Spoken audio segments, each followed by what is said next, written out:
Donc, si on veut bien comprendre, les clubs français sont cette année en Ligue des Champions, spécialement pour les clubs espagnols.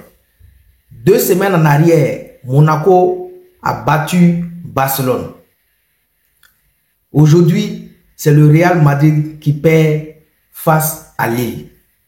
Et à cet instant là où je vous parle, c'est la fête à Lille, c'est-à-dire dans toute la ville de Lille là, c'est la fête. Regardez cette vidéo.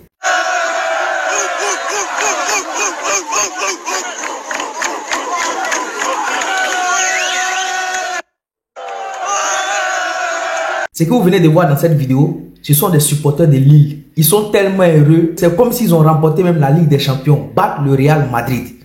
C'était la même chose la semaine dernière quand Monaco a battu le Barcelone. Pendant que les supporters du Real sont tristes en ce moment d'avoir perdu un match contre Lille, les supporters de Lille, eux, ils sont en train de jubiler.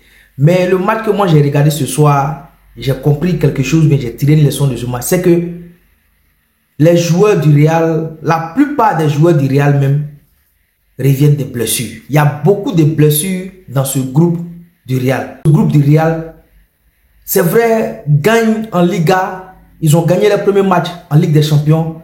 Mais ce n'est pas encore la mayonnaise qu'il faut pour que le Real puisse vraiment remporter les matchs ou bien gagner comme on a connu le Real. Parce qu'il y a beaucoup de blessés. On a remarqué qu'à chaque match, ou bien à chaque sortie, il y a toujours un joueur du Real qui a un petit bobo. Et ça devient un casse-tête même pour Carlo Ancelotti. Parce que à chaque journée ou bien à chaque sortie, si un joueur doit avoir un petit bobo de 3 semaines, 2 semaines, 4 semaines, les entraîneurs, ce sont les tactiques. Et quand ils mettent les tactiques en place, ça correspond à tel joueur.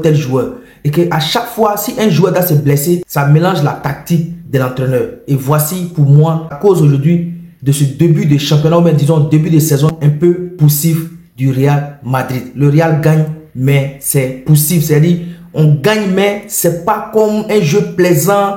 Les tiki-taka, comme on connaît le Real, c'est poussif, mais ça gagne.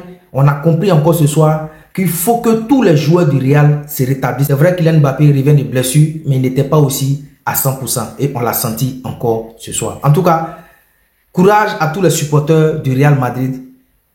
Le prochain match, c'est en Liga. Je crois que c'est contre Villarreal. On verra ce que le Real va nous proposer.